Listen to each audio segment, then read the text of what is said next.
This is the Kitchen Sink WP Podcast, episode 571. I program my own computer. We have a server crash, 404 error, page not found, links aren't working, system is crashing, system is crashing, system is crashing. Your old HTML website, barely alive. We have the technology. We have WordPress. A new website, better than it was before. Better, stronger, faster.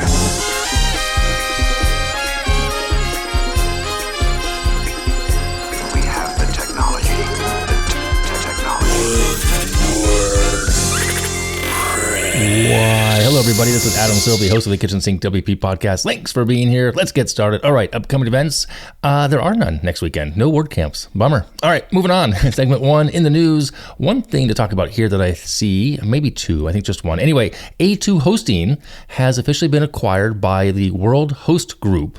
I've never heard of them actually, which was interesting to me, but nonetheless, congratulations to people at A2 and the World Host Group. I know that friends of mine, Corey Hammond and Miller, both were at A2 Hosting recently. So there was something online about it as well. So congrats to that. I guess ring the bell about acquisitions. It might be the first one of the year, actually. Kind of interesting. So yeah, there's that. Anything else in the news? I don't think there is. No, nothing else in the news. All right, moving on. Segment two, the meat potatoes. This week, I actually sat down and had an interview with my friend Cami MacNamera. She's awesome, really is. She's based on the West Coast. We talked about that a little bit, I think. Yeah, and take a listen, and I'll come back with the tip and tool of the week. All right, here's Cami. Today, I am joined by Cami MacNamera. Cami is the owner and designer at withCami LLC. She's a WordPress expert, expanding into Squarespace, podcasting, speaking, all those things as well. And she's been designing websites since 2002. Welcome to the Kitchen Sink WP Podcast, Cami. Hey, thanks for having me, Adam. I'm really excited to just chat with you today. Awesome. So as I always start interviews with how I might know the guest, in this case, I've known about you. I've known you for a long time, and I believe probably longer online than in person. The question is, and I don't know the answer because it sounds weird. I've been to so many WordCamps. Have we met in person? I think we have. We have. We met in person at the DC WordCamp in 2023. And you were like, yeah. And so you were heading out on a run with my friend Tara and a whole bunch of people. And we met in passing in that lobby several times. Right. That's what it was. During that event. I don't think we got any great one-on-one time to speak with each other. Maybe you were sitting with my friend Adam Warner for a bit and I came and, but we commingled then. But I remember online, you were kind of a nomad for a while, right? With your family. And so I think we first interacted on Twitter. Yeah, probably. Yeah. I mean, I was West Coast based, Southern California, but I would travel to the WordCamps all over the country. You were in Auburn, California for a while. No, never. Correct? No, never. No. Oh, okay. Nope. I thought you were. I know where it is. Never been. Okay. Yeah. No, I was in Southern Cal, Redondo Beach. And then Colorado, and then Redondo Beach, and then now North Carolina, Yeah, North Carolina, totally cool. Yeah. So that's right. So we did meet, that's right, at WordCamp US in DC, right? Yes. That is right. Okay. I knew I'd seen you at some point somewhere. I just couldn't remember where. And that's the hard part because pre-COVID, I was doing about 10 WordCamps a year. Right. Which is crazy, but that's just, and it's just you meet a lot of people and you forget when's the first time? It's just hard to remember sometimes, yeah. Yeah, it's totally true. I have met so many people I've been going to WordCamp since 2013. Okay. And being from Seattle, we would get quite a few people that would come from other places to come to our WordCamp. So it is kind of hard to keep it all straight. I think at one point, 3 camps in a year, because you had a developer one, Yeah, they divided it up one year. Yeah. Then got there, they figured out quickly that was a little tough to do. Right. All right. So for those who don't know you, remind us how you got here, how you got into WordPress from the get-go, from back in 2002. What made you fall into WordPress? Around 2007, 2008, I started having clients tell me that they needed a blog added to their static HTML site that I was building by hand. And so we would attach their website in their menu. And I was diving into WordPress thinking, oh gosh, people can just build their own website. They're not going to need me. And a couple of years later, I'm like, I think I can build my entire website in this. And I did in 2010, and I never looked back and decided that was all I was going to use to build websites. And I was going to stop doing it by hand, And so which is what I was doing before. So just pure raw HTML? Raw HTML, CSS, JavaScript. I would use Dreamweaver, and I started in something Arachne something to build websites in 2000. It was before Dreamweaver, but I moved to Dreamweaver pretty quickly. Yeah, I remember Dreamweaver. They still make it, by the way. Yeah, I still open things up in it sometimes. Yeah, I have a long time. If you need to look for code, sometimes it's just easier to go to a flat sometimes format. It's easier. I have an old 2004 installation on my computer that I never get rid of. Nice, very cool. Yeah, I remember before that was like PageMill. Before that was like iPage. I mean, all the flat stuff. Yeah. Yeah. So I went to school in 2000. So that's when I started learning how to do web design. Okay. And, it served me well to do it the old fashioned way for a long time. I'm pretty comfortable with some elements of code. I definitely still use CSS on every build that I do. Right. And it's nice to know how to hop into my PHP and do a few things. But WordPress really changed everything for me. And right about that same time, I joined a business networking group, and that also just helped me compound and grow and to be where I am right now. Right. So what's your day-to-day look like right now? I mean, you're running, withCami. What's your day-to-day? Yes.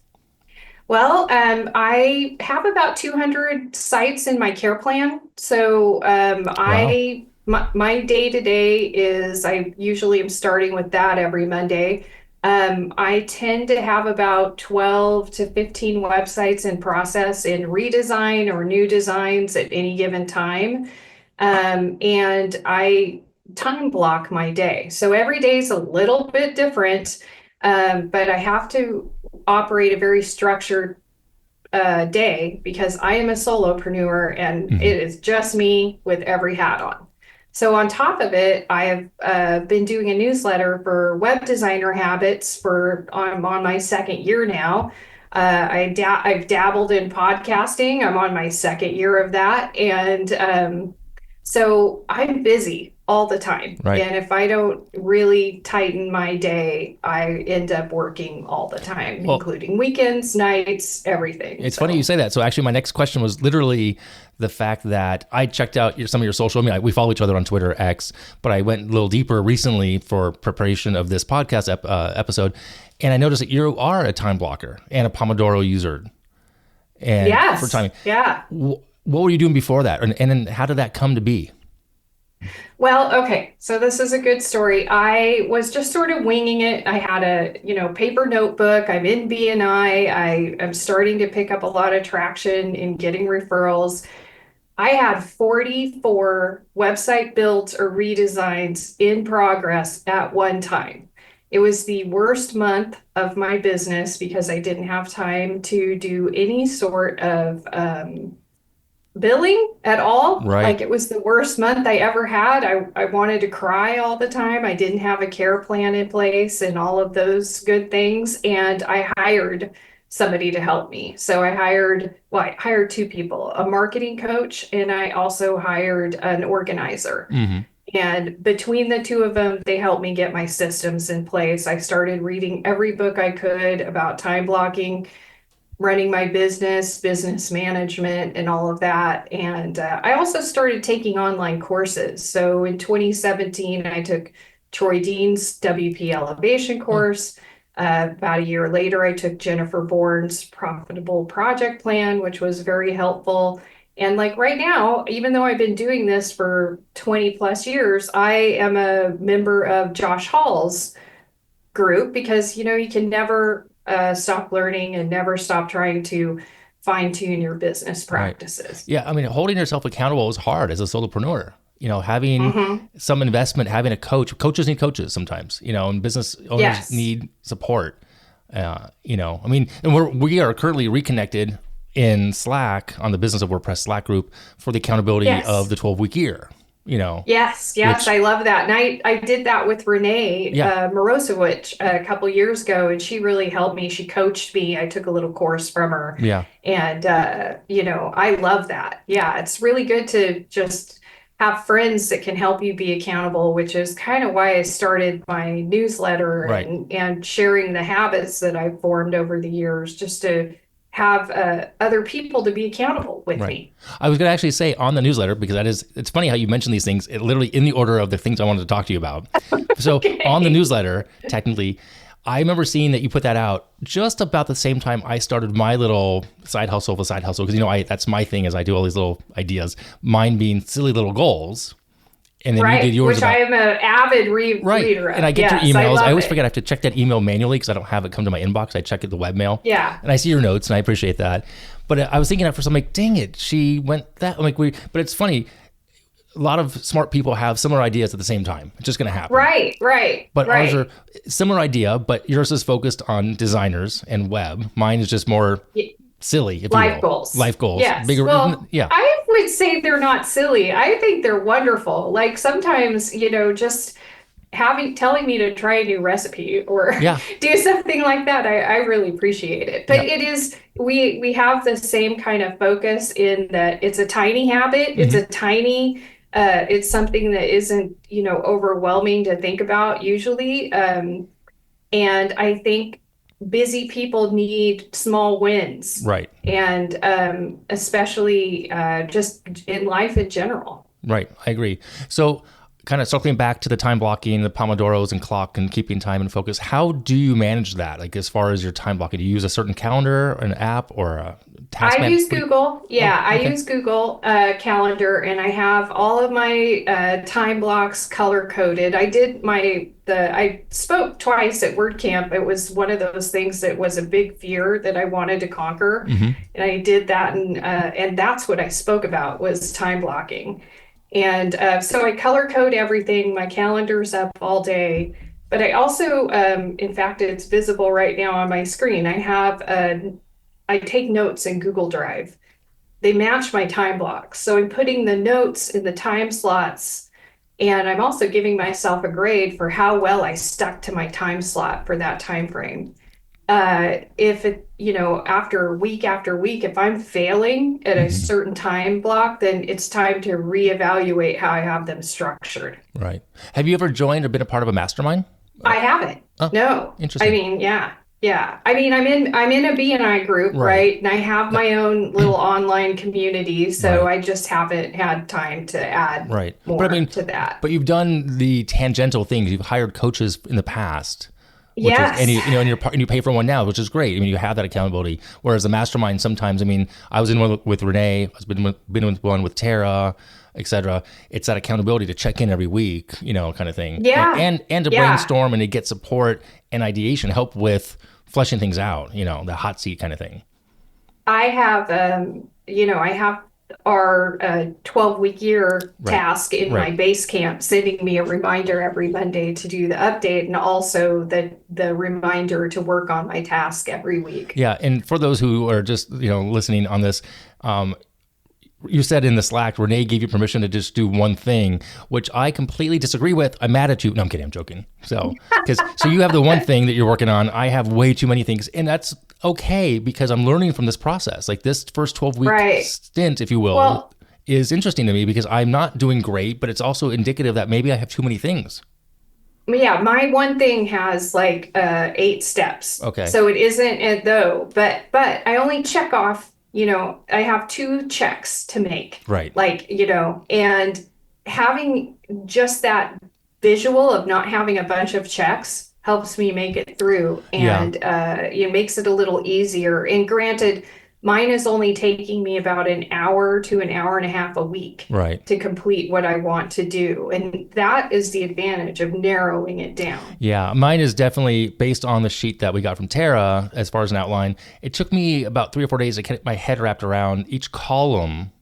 Yeah, each column is a week, not a day. So if I'm breaking things down, it just took, you have to expand that in your head that you have 5 or 6 days to get that all done, that the task you've assigned yourself, Right, right. It's not. It's It almost, helps to it helps to make those tasks something that show up with a notification in your calendar. right. That's also very helpful, and I I use do that. OmniFocus for that. Like I'll put in my tasks for myself in Okay. OmniFocus. If it's for me, if it's for the team, we put that in Asana.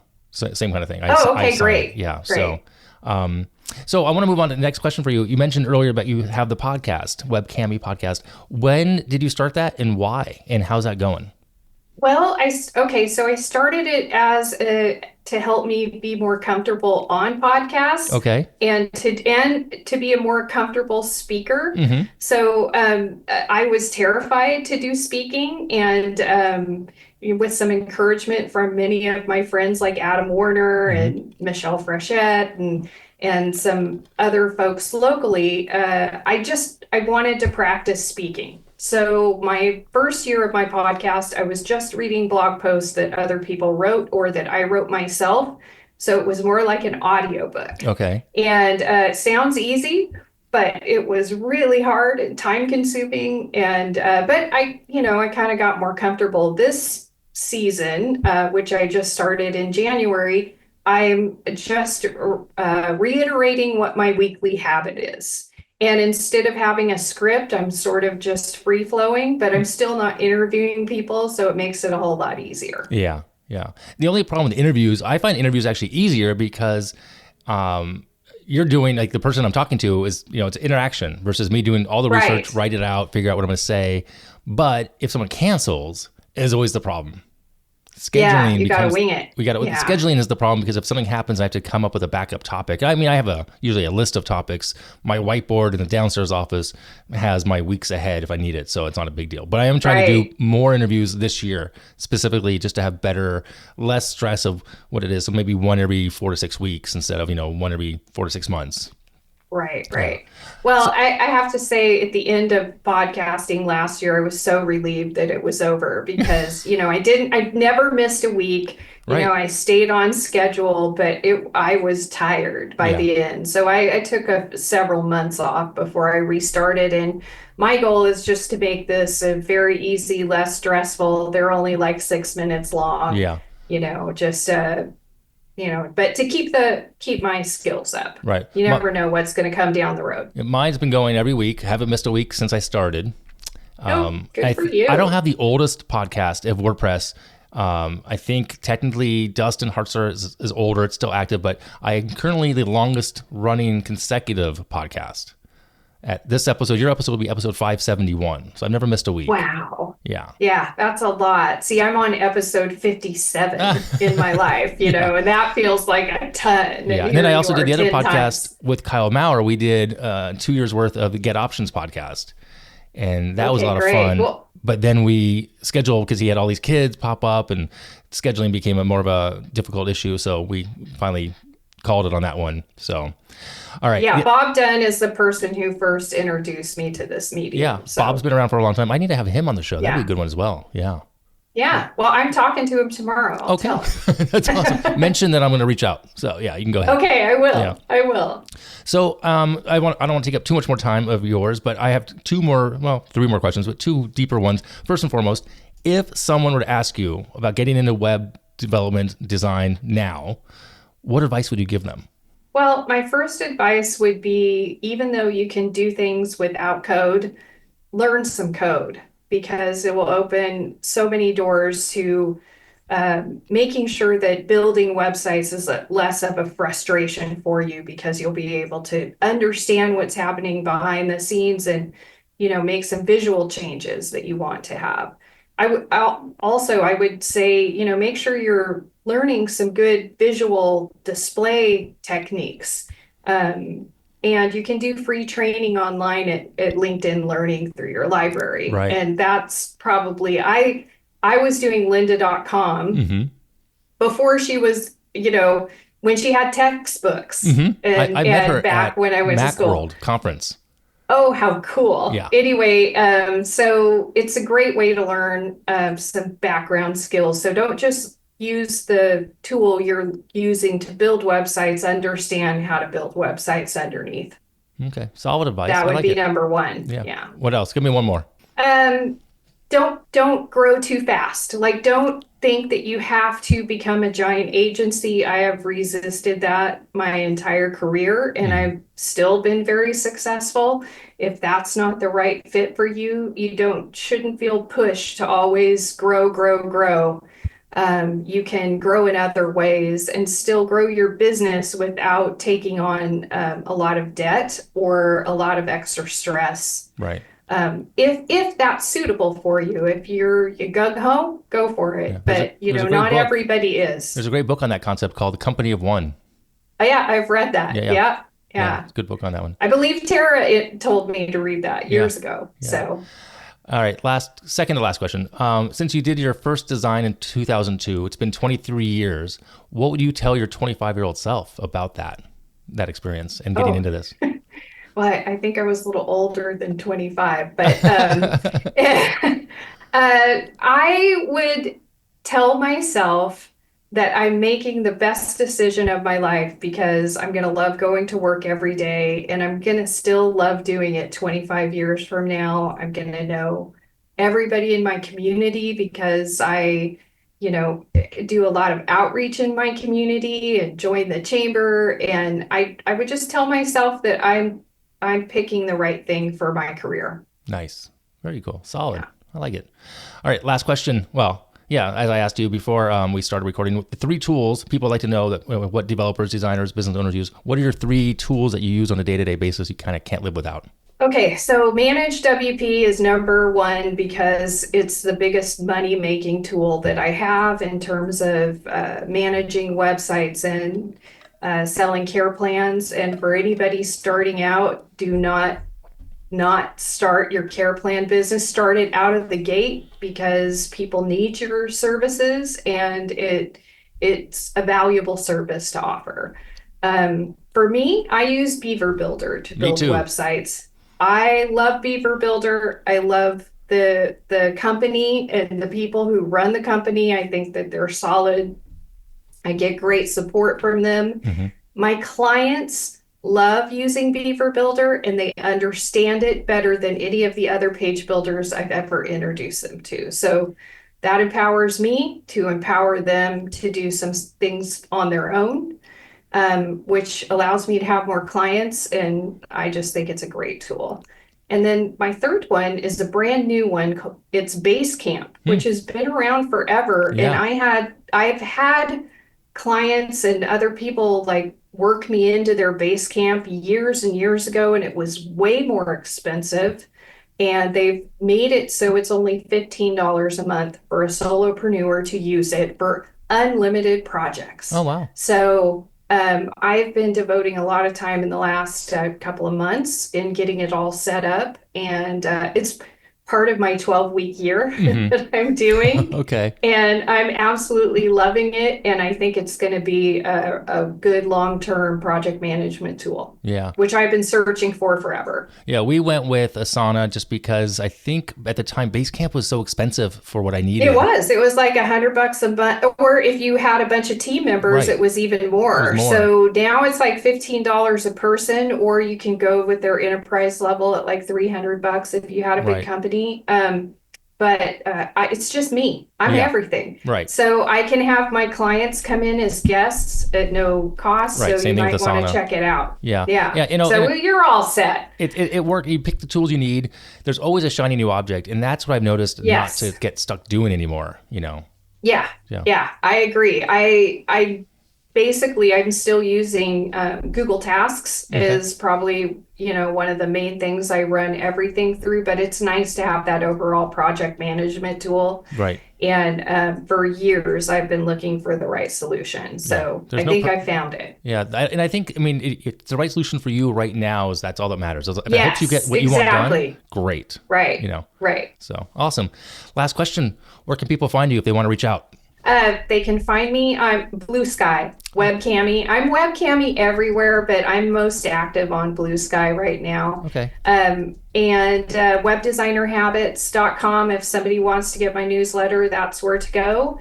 I blog about running my business at withCamicafe.com. So that's probably the best place to mention for your audience. And I will put I'm withCami everywhere. Right. I will put all those in the show notes as well. So thank you so much. It's been a long time coming. I'm glad you finally came on. And we'll see you. I hope to see you in Arizona in April. Will you be at PressConf? I will not be there in April. I'll be in Arizona in May running my next big ultra.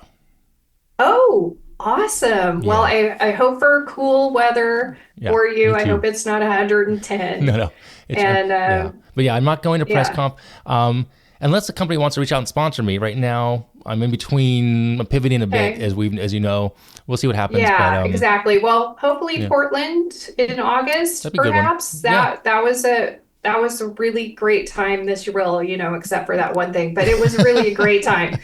I have no idea what you're talking about. I love Portland, and I encourage anyone who didn't go last year to go this year. Yeah. It's a great city for food and coffee. I was actually going to go, but the day it started, or the day after it started, I just landed back in the States. I was in Scotland for a week with my wife on our anniversary.